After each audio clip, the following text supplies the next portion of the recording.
Gálatas,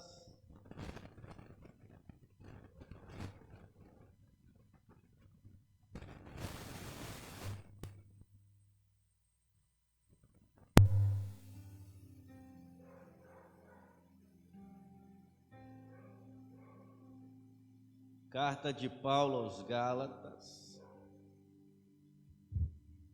capítulo de número 5, ou seja, já estamos no final da carta, nos dois últimos capítulos. Quarta-feira passada encerramos o capítulo 4 e agora temos o capítulo 5 e 6. Dado o tempo que eu tomei estudando só esses dois capítulos, eu achei que ele encerraria hoje. Agora eu já não tenho mais certeza. Gálatas, capítulo de número 5.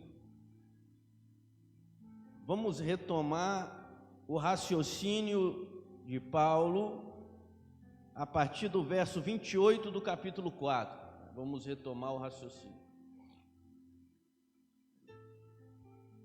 Diz assim: ora, vós irmãos, como Isaque, sois filhos da promessa.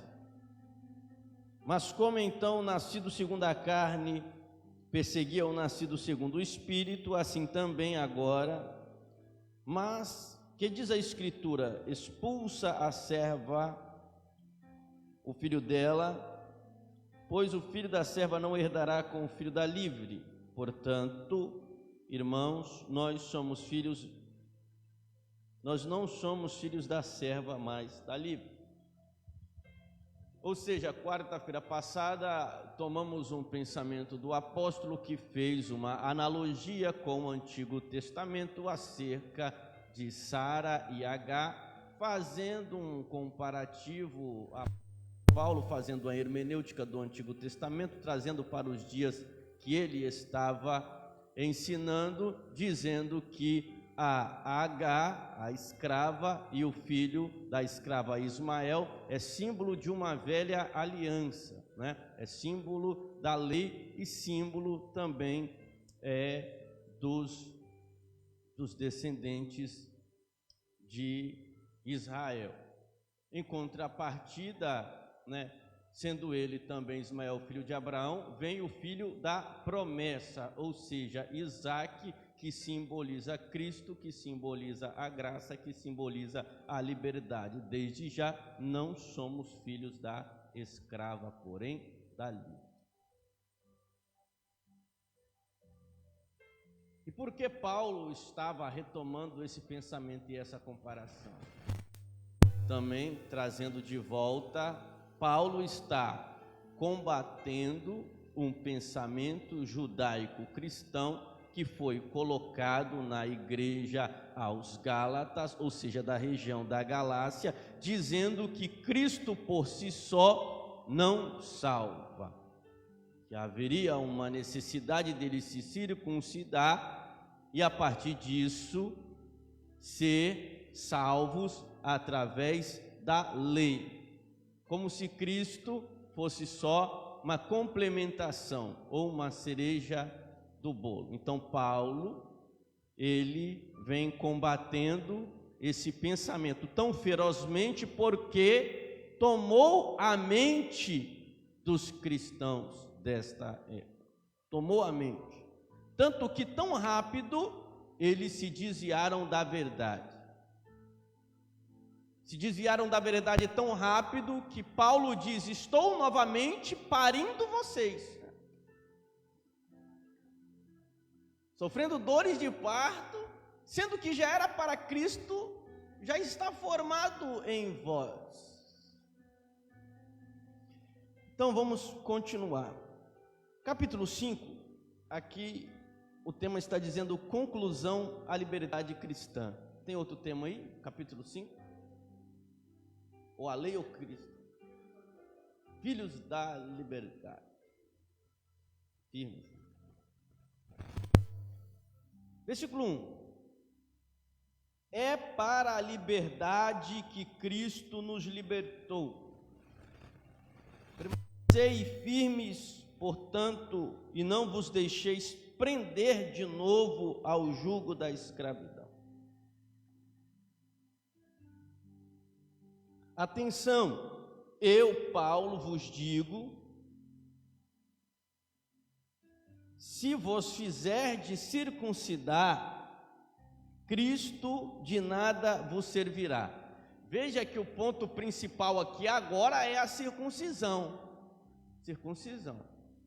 Os judeus convertidos, que a perseguição às vezes não vem dos de fora, os judeus convertidos passaram pela região da Galácia, encontraram os crentes que Paulo ganhou e agora estão querendo impor a eles que gentios, 100%, impor a eles que eles precisam circuncidar.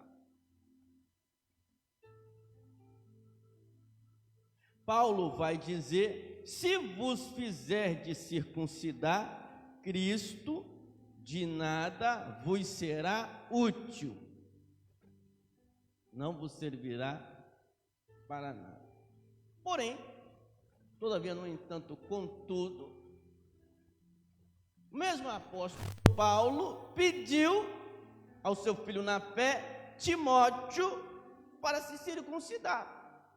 É por isso que a gente tem que entender, para saber se há ou não uma controvérsia das palavras de Paulo. Sendo que Paulo não se contradiz, como devemos entender quando ele pede para que Timóteo se circuncide? Em primeiro lugar, os crentes da Galácia, como eu disse, eram gentios 100% de pai e de mãe.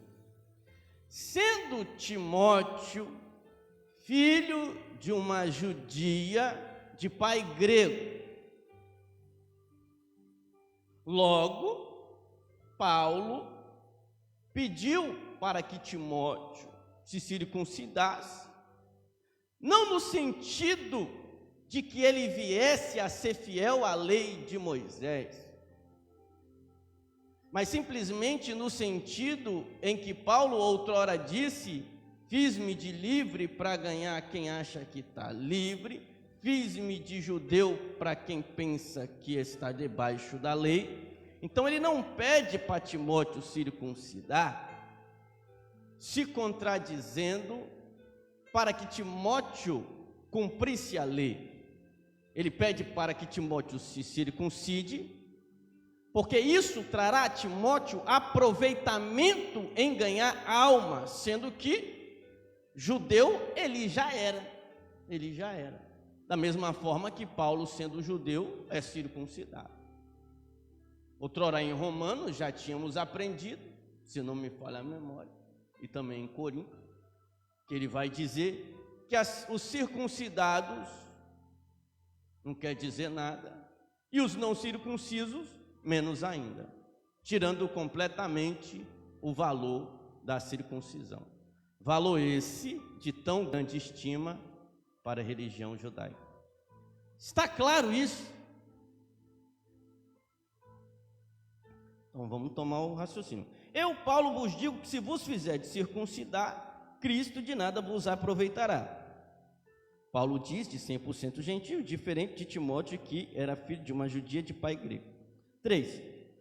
Declaro de novo a todo homem que se faz circuncidar é obrigado a observar toda a lei. Como eu já expliquei, não creio que Timóteo fazia isto, mas aprendeu com Paulo a se fazer judeu para ganhar os judeus. 4. Rompestes com Cristo. Veja que começa a gravidade. Se você circuncidou, você está rompendo com Cristo. Veja a comparação que Paulo faz da lei um marido, Jesus outro. Você não pode mais voltar para... Rompestes com Cristo.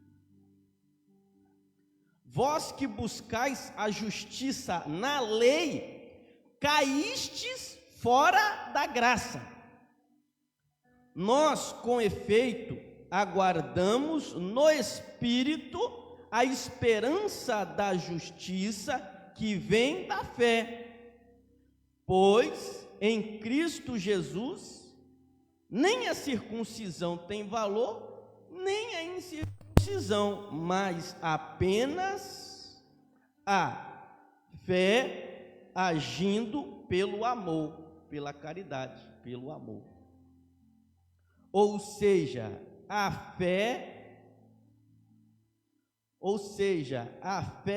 só é verdadeira se for motivada pelo amor. Já falamos isso em 1 Coríntios capítulo 13, aonde, ainda que você desse o seu corpo para ser queimado em prol do benefício de alguma coisa, não presta para nada se o seu sacrifício não for motivado pelo amor.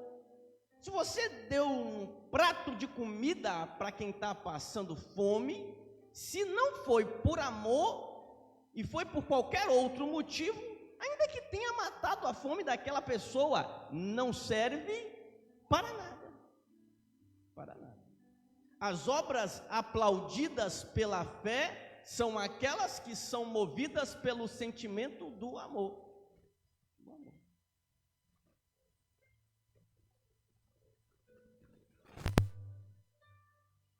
Se não fosse assim, as pessoas distribuiriam cestas básicas para garantir um pedaço no céu. Um ovo da Páscoa.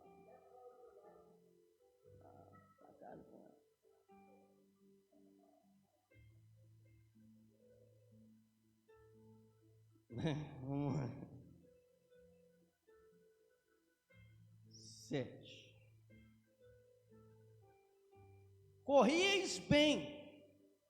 Esse correr é sempre uma linguagem. Paulo era soldado, ele vai usar muito a linguagem da sua vivência.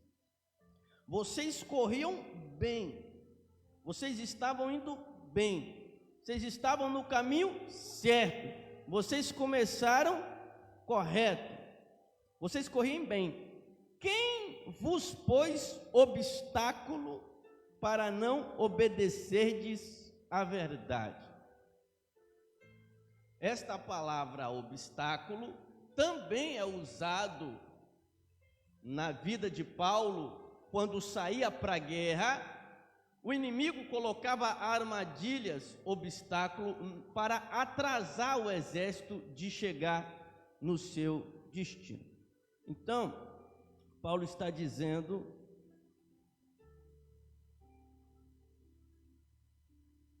cadê aqui isto? Quem vos pôs obstáculo para não obedecerdes à verdade?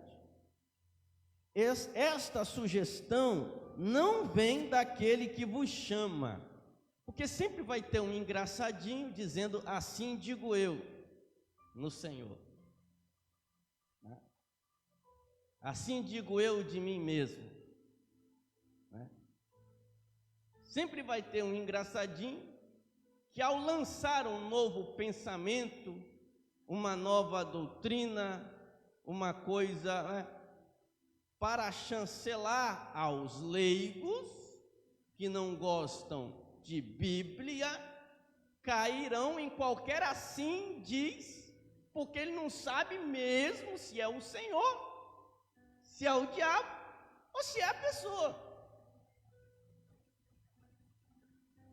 Então, Paulo, esta sugestão, por quê?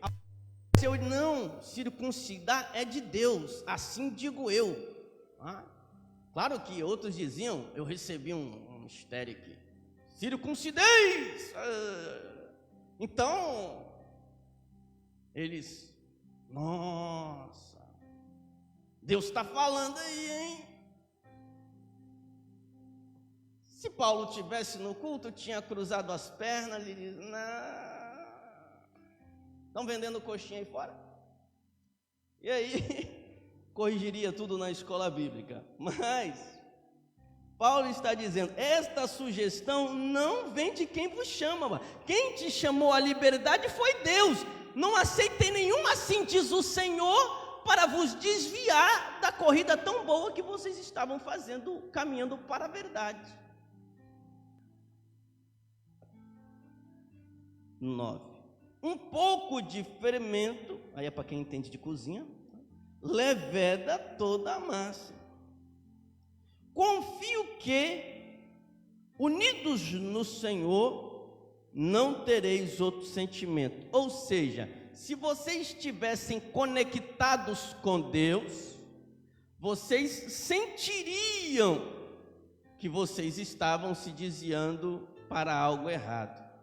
Então Paulo apela para esse sentimento. Eu confio que vocês unidos com Deus, vocês não terão um sentimento diferente. Por quê, irmãos? Por que é importante estar unido com Deus?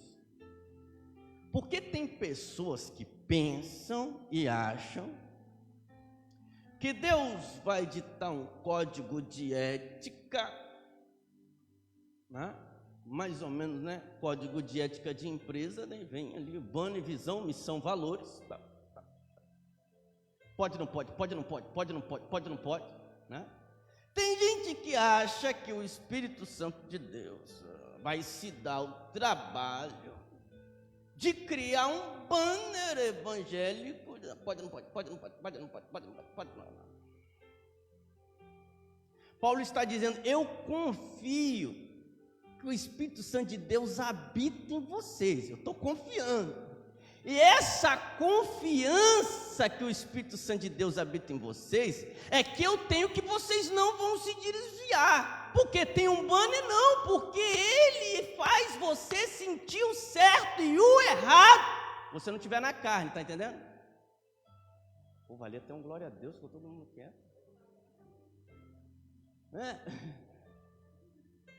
Porque se deixar, o crente por conveniência, né?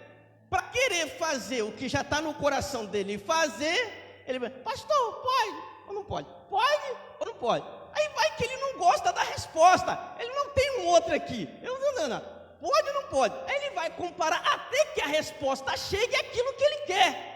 Não, o Espírito Santo não vai descer e vai deixar um código de ética. Você pode aqui, você pode ali, pode... Não, Paulo confia que o Espírito Santo de Deus, ele habita em você, e que você vai ter a sensibilidade do Espírito Santo para você fazer o correto e não o errado, sem ninguém precisar ficar ditando isso para você o tempo todo.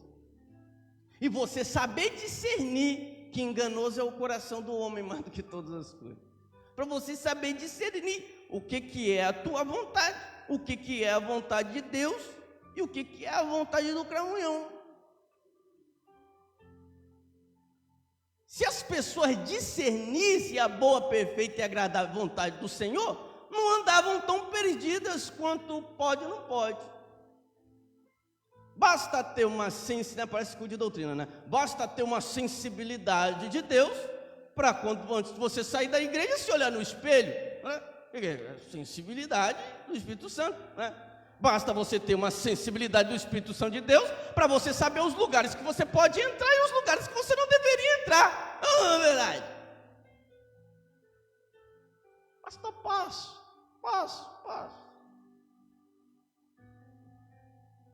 Isso é para os novos na fé, tá? Então vamos aqui. Paramos aonde?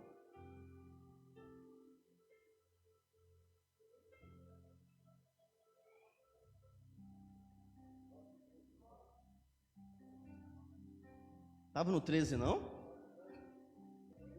Era. Confio que unidos no Senhor não tereis outro sentimento. Aquele, porém, que vos perturba, sofrerá a condenação, seja quem for. Está condenação aí em todo mundo? Está condenação, então ele está ferrado mesmo. Hã? Castigado. Porque condenação já não tem jeito. Castigado em vida pode ser castigado e tomar vergonha ainda, né? Então, o meu também está condenação.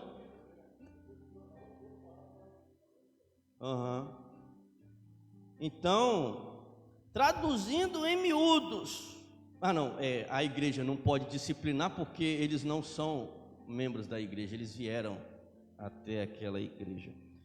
Então, Paulo está dizendo que Paulo tem uns que ele põe na mão de Deus e outros põe na mão de Satanás mesmo. Esse aqui ele ainda está na mão de Deus. Aquele que vos perturba sofrerá a condenação, seja quem for. Esse seja quem for, né? Meu pensamento vai longe, né? Se for um dos, ilustres, seja quem for, seja quem for. Quanto a mim, irmãos, se ainda prego a circuncisão, por que eu sou perseguido? Por que Paulo se tornou perseguido pelos judeus? Porque ele pregou a Cristo, morto, crucificado, ressuscitado ao terceiro dia, pregando uma liberdade pela qual a lei se torna inútil diante da graça de Deus.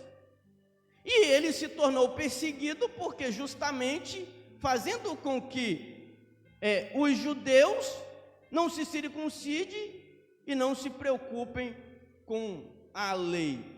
Paulo foi perseguido por isso. E Paulo está dizendo, ora, se eu prego essas coisas, então por que eu ainda sou perseguido? Obviamente, se é um trocadilho, ele está dizendo, eu não prego essas coisas. Porque ele estava dando uma instrução aos Gálatas. Se eu tivesse concordando com isso e tivesse ensinado isso no meio de vocês, então eu não estaria sendo perseguido.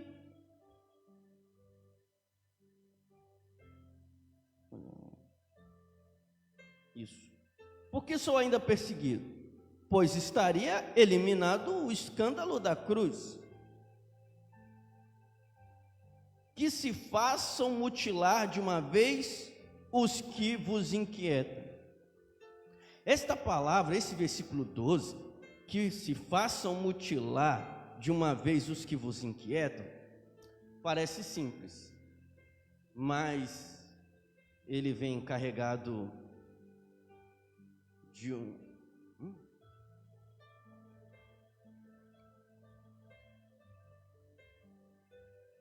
Leia.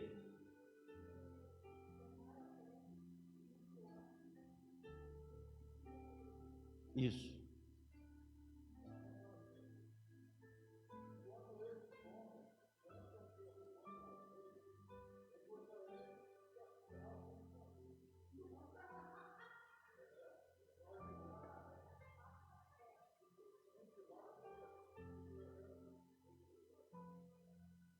Apesar de ser uma versão tão, na verdade, esse é o pensamento que chega perto do que eu ia falar. Porque os comentaristas bíblicos vão dizer que Paulo começou a fazer uma ironia devido à sua indignação, né? Que se mutilem de uma vez, já que eles querem se cortar, que se mutilem de uma vez.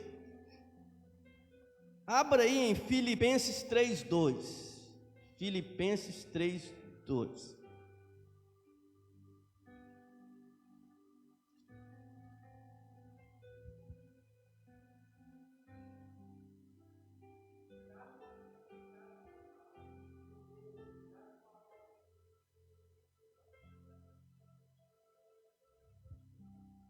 Está aí, obreiros, cuidado com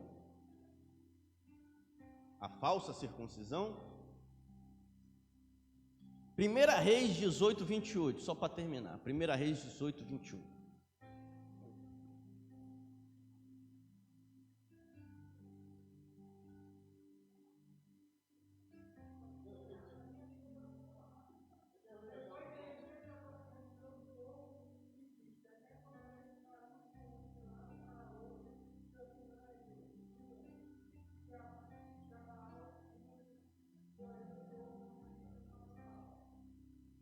Não, 18:28. 18:28.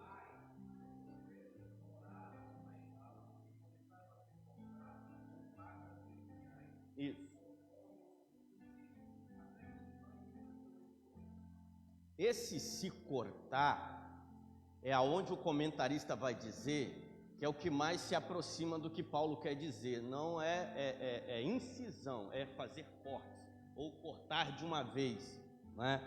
Ou em Filipenses 3:2, uma falsa circuncisão, aqui no comentário está dizendo literalmente a incisão, ou seja, um tipo de ironia sarcástica voltada à circuncisão, ou seja,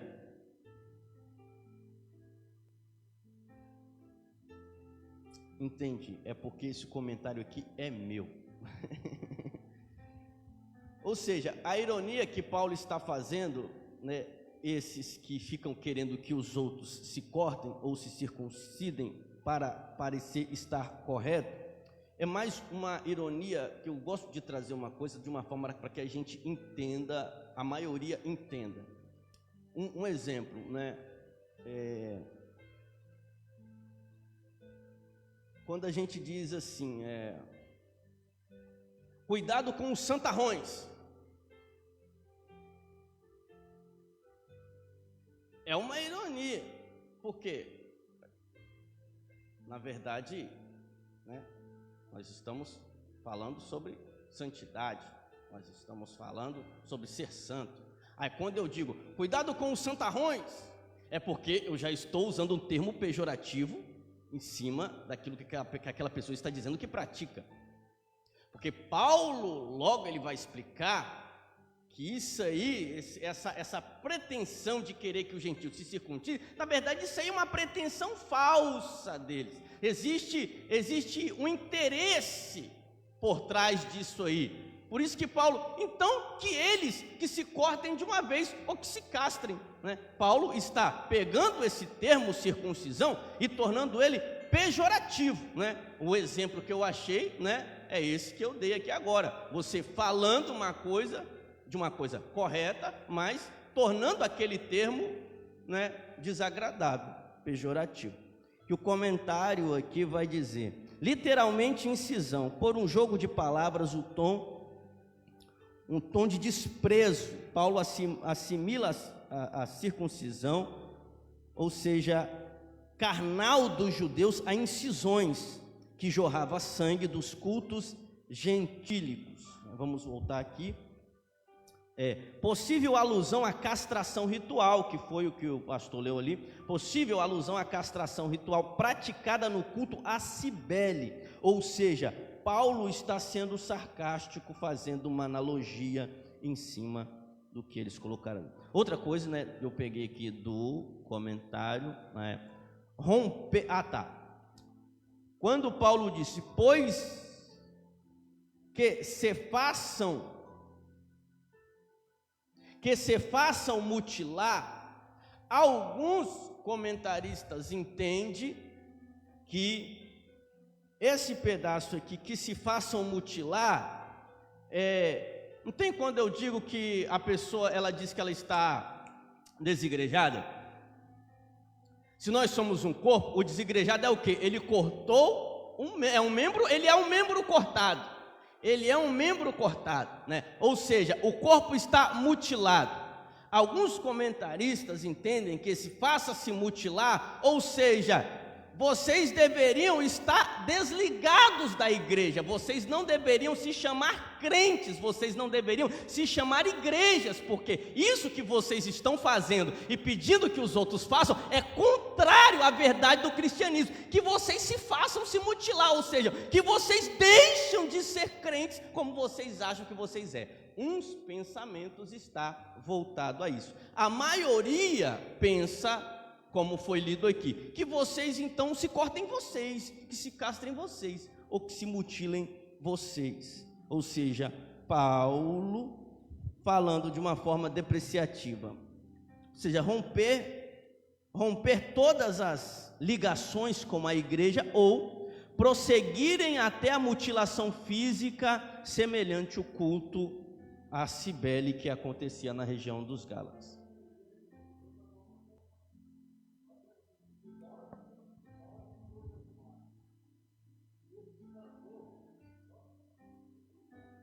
Cães.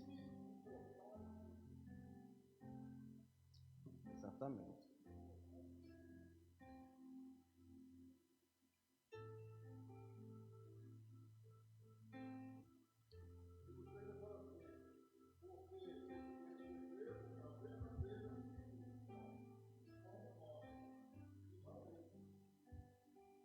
Exatamente, ó. Vai falar da verdadeira circuncisão. Paulo está colocando completamente que, na verdade, a circuncisão que eles querem colocar, nem circuncisão é.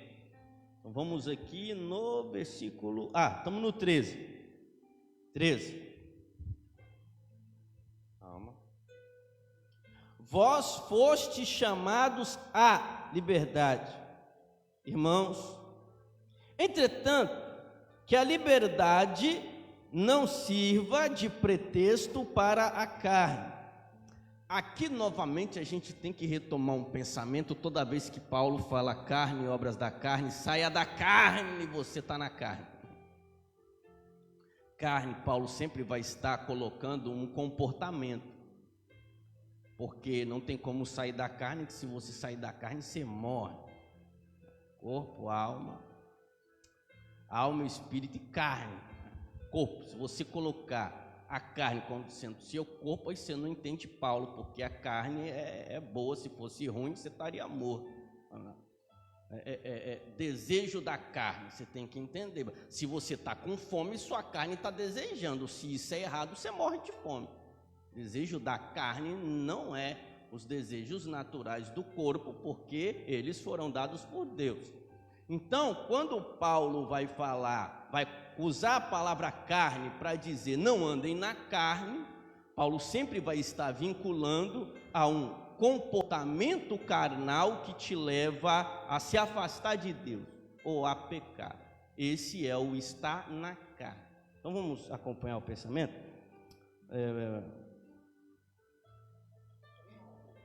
No 13... que a liberdade não sirva de pretexto para a carne, mas pela caridade, ou seja, pelo amor, colocai-vos a serviço uns dos outros. Colocai-vos a serviço uns dos outros. 14. Pois toda a lei está contida numa só palavra: amarás o teu próximo como a ti mesmo.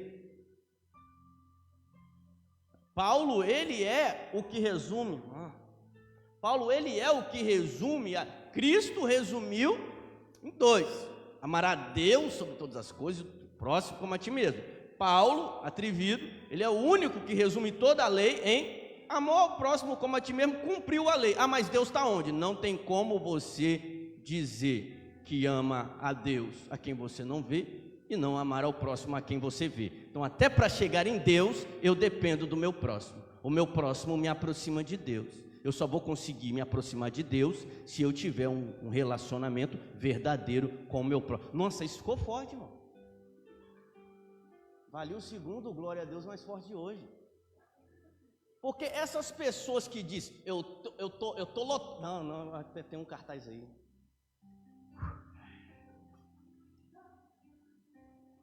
Geralmente a pessoa diz, eu estou lotado de Deus.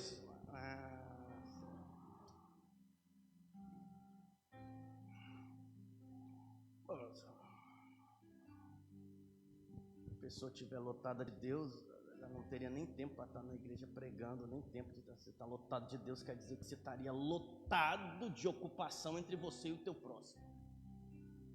Não teria tempo para nada. Então, já até me perdi.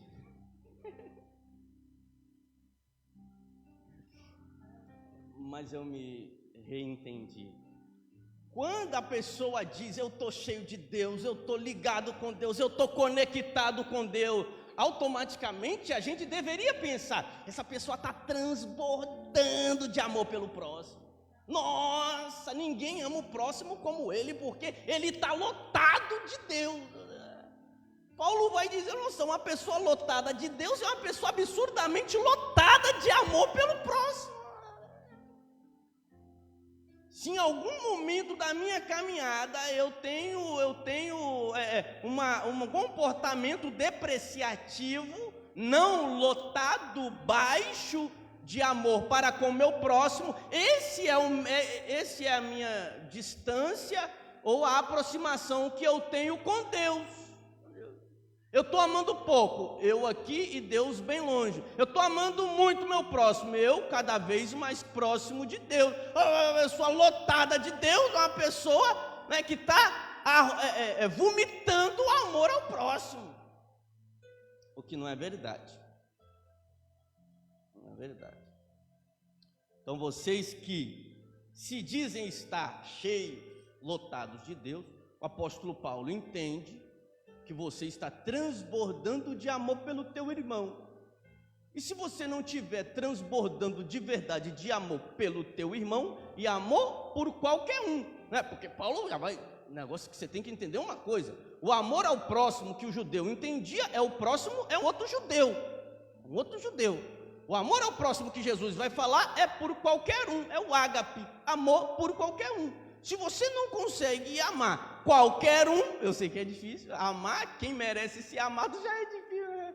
Amar quem merece ser amado já não, né? Amor por qualquer um, aí você já entendeu. É por isso que amar o teu inimigo, é porque, né, você jamais amaria, né? Então, amar o teu inimigo é justamente justificando que o ágape é amor por qualquer um. Então, se você não ama qualquer um, você está lotado de tudo menos de Deus. Essa ficou legal.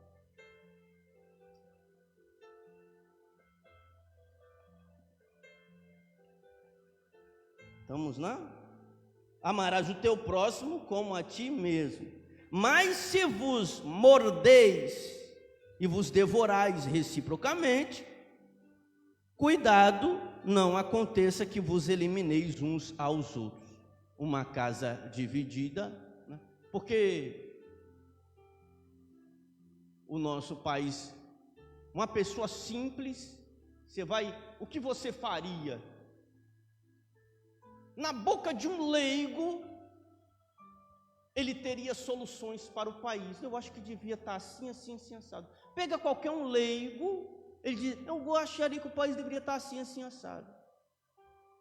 Por que na mão de pessoas formadas e inteligentes está bagunçado? Porque Jesus ensinou que uma casa dividida, ela não fica de pé, ela não subsiste. Então, hoje que teve a votação, não sei nem como é que terminou. Eu estava acompanhando só até a metade. Acompanhei até a metade hoje, mas não cheguei até o fim. Mas o que eu vi é um falando, fecha, o outro falando, o outro falando, fecha, o outro falando, uma casa dividida, não chegamos a lugar nenhum, né? Então, Paulo está dizendo, se vocês não tiverem uma unidade, vocês vos devorarão uns aos outros. Vai sobrar pedaço de carne de crente para tudo quanto é lado. Cuidado para que não aconteça que vos elimineis uns aos outros. Ora, eu vos digo, conduzi-vos pelo Espírito, e não satisfareis os desejos da carne. Não é isso aí? Andais em Espírito e não cumprireis as concupiscências da carne. Então, essa concupiscência da carne é um comportamento carnal, é um comportamento desviante, mas se eu andar conectado pela vontade, sendo guiado e movido pela vontade de Deus, que é pelo Espírito, eu terei completamente autodomínio nas vontades da carne, ou seja, nos comportamentos que me levaria a estar desviante. Aquela história de que o que eu quero fazer, eu não faço, e o que eu não quero fazer, acabo fazendo. Isso Paulo está falando, que é uma atitude carnal desviante. Você não tem controle você não tem domínio Na verdade, você não tem força para. Então, o espírito, como ele coloca, com os dois no ringue de boxe, quem você alimentar mais é o que ganha do outro. Então, o que acontece? Um alimento espiritual, um comportamento espiritual tornará aquilo que tinha força de me vencer sem força. Sem força. Eu estou fraco. Não. O crente fraco, ele tem força para vencer. Tem força. Essa força não vem dele. Vem de algo que Jesus conquistou na cruz do Calvário.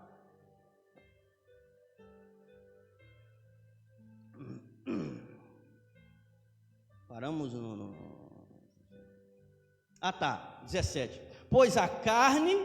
Irmão, vocês têm alguma pergunta? Estou vendo o rosto de alguns assim. O estudo não é uma pregação que ninguém pergunta. O estudo é para você perguntar se você quiser, né?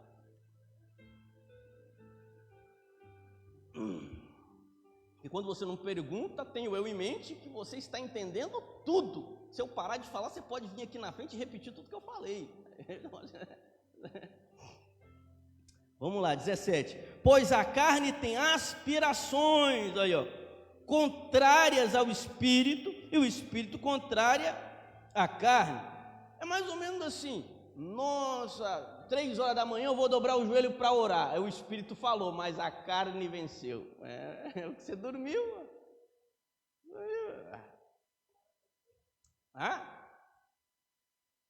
É mais ou menos, né? Eu peguei lá embaixo, né? Depois pode ter coisas piores. Eu peguei, né, no mais simples, né? Hoje, caindo granizo, eu vou no culto. Mas não foi. Não, que eu vou assistir, estou brincando. Porque quem pode, quem não pode, é outro ditado, né? O tal de se sacode, né? Então, exemplos que pode ir a milhares. Nós temos uma propensão carnal muito forte. Nós temos uma propensão carnal muito forte. Eu já dei alguns exemplos uma vez, né? Saiu um auxílio para você de 600, não tem ônibus, está no caixa eletrônico de Carapina. Você só tem bicicleta ou as pernas. Acabou o gás, você está sem carne, você vai. Se você tiver certeza que vai pegar, você vai. Só não vai se não tiver certeza que não vai pegar. Então, nós temos uma disposição absurda, como diz o professor Clóvis. Se você acordar um dia e souber que naquele dia você vai encontrar um amor ou algo na tua vida que vale a pena, você pula da cama. Mas se o relógio despertar e alguém falou, você pode ir ou você pode não ir. Aí você viu que nos dias que você foi, você só se aborreceu. Já que você tem a opção de não ir, você não irá. E se você for obrigado a ir, você vai, mas não pulará da cama. Você se arrastará, se levantará, para ver se você toma coragem de sair do lugar. Não durma. É isso que a gente está falando. Parece que a gente já tem uma propensão àquilo que nos dá prazer. O que é melhor? Na carne. Vamos lá. Mas é de uma obviedade. Por que eu estou falando dessas coisas simples? Porque na ótica que Paulo está falando, é um exemplo. Deu o horário do culto. Nossa! Né? Paulo entenderia que você deu um pulo da cama e estaria desesperado, mas não é assim que acontece. Até que para sair, para fazer uma coisa espiritual, a gente tem que ir empurrando a carne para fora aos poucos, para ver se dá lugar para o Espírito tomar conta. Dificilmente você vai encontrar uma pessoa que deu o horário do culto. Nossa, mas eu estou doido, eu já queria estar lá. Eu tenho toda vontade de estar lá, que eu acho que vou ser o primeiro a chegar, porque eu não sei, eu quero aproveitar o tempo. E é disso que Paulo está. Eu falei que os exemplos vão a milhares. Então vamos tomar aqui, porque no nosso tempo aqui, paramos no 17.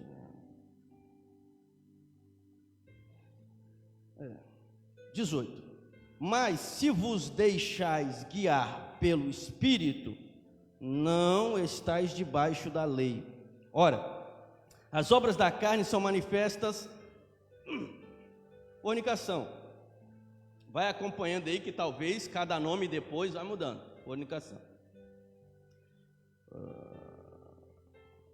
2. Impureza. Impureza.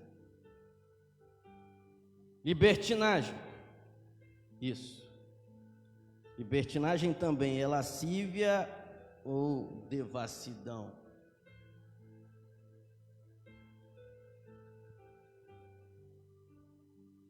Idolatria. Feitiçaria. Ódio. Inimizades. Rixas. Inveja? Rixa? Não, calma aí, rixa. Ciúme. Ciúme também? Na vulgata. Calma. Iras. Ciúmes é ira? Calma, ciúme.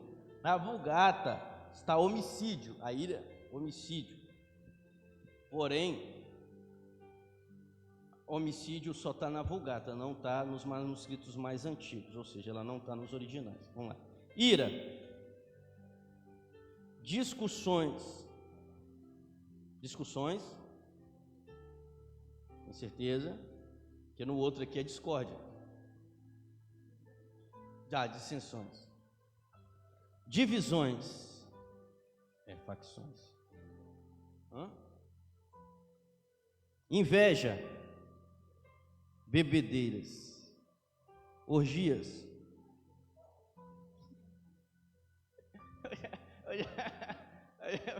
Orgia, já saiu uma palavra aqui na nossa. Orgia. Orgia. Coisas semelhantes a essa, a respeito dos quais eu vos previno, como já os preveni, que os que praticam tais coisas não herdarão o reino de Deus. Viu que Paulo disse que isso são obras da carne? Então isso é consequência de um comportamento. Mas o fruto do Espírito é amor, alegria, paz, longanimidade, isso, benignidade. Deu o quê? Delicadeza? Faz sentido, uma benignidade é uma disposição, porque depois vem bondade. A gente benigno é o bom, a benignidade é uma disposição da bondade. Logo depois vem bondade, e é isso aí também. Fidelidade. Em outros vem fé. Que eu já expliquei aqui, o conceito de fé tem a ver com fidelidade. Mansidão, Jesus falou que os mansos herdarão o reino do céu. Se você for brabo. Autodomínio, pastor? Autodomínio.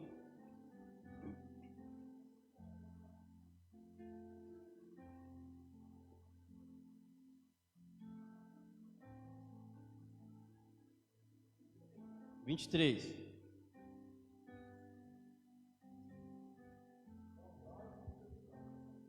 Continua. Domínio próprio. E esse domínio próprio, em outros aqui está castidade.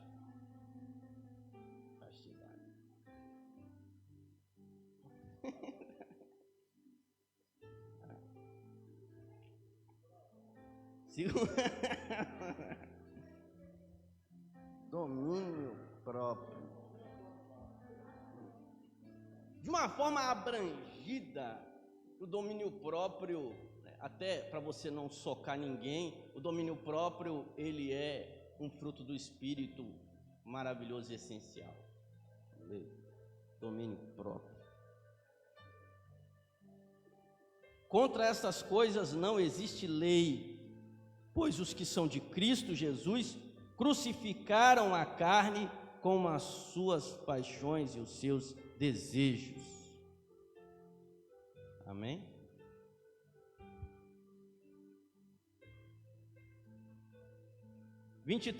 Se vivemos pelo Espírito pautemos também nossa conduta.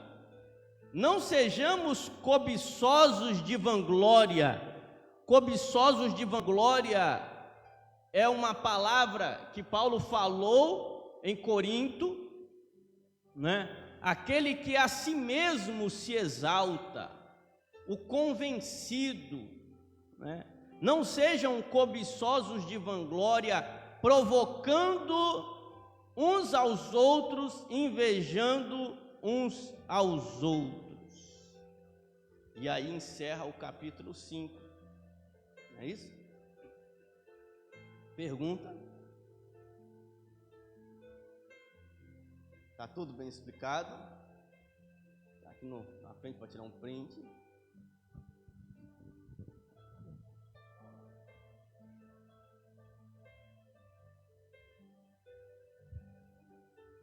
Entenderam?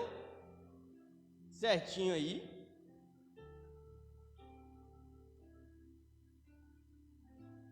Dá para iniciar o capítulo 6?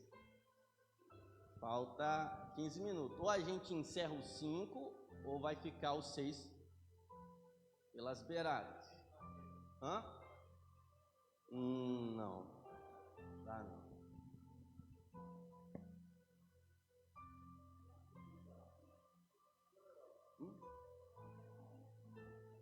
A voz da maioria, semana que vem. Amém? Capítulo 6, levanta a mão. Ninguém. Porque realmente vai ficar desfalcado. Ele vai ficar pela metade. Provavelmente. Ele só é pequeno, mas eu acho que a explicação a gente pode tentar, né? Então vamos.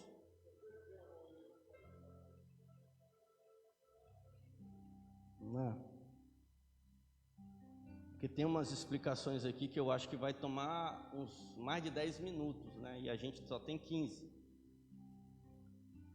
Então vamos ficar de pé. Vamos ficar de pé. Você que está na sua casa, no seu lar, quarta-feira daremos continuidade. Como eu falei, a gente vai dar a bênção apostólica para quem está em casa para depois, né? Quem está aqui, para Deus poder abençoar o teu lar, abençoar a tua casa. Você que está na tua casa e no teu lar, está nos acompanhando, né? Receba a bênção apostólica, o grande amor de Deus, a graça do nosso Senhor e Salvador Jesus Cristo, as duas consolações do Espírito Santo estejam sobre a vida de todos vocês que aguardam a breve vinda do nosso Senhor. Que Deus continue abençoando a sua casa e a sua família, e você que está aí no teu lado, diga amém. Pode. Maria.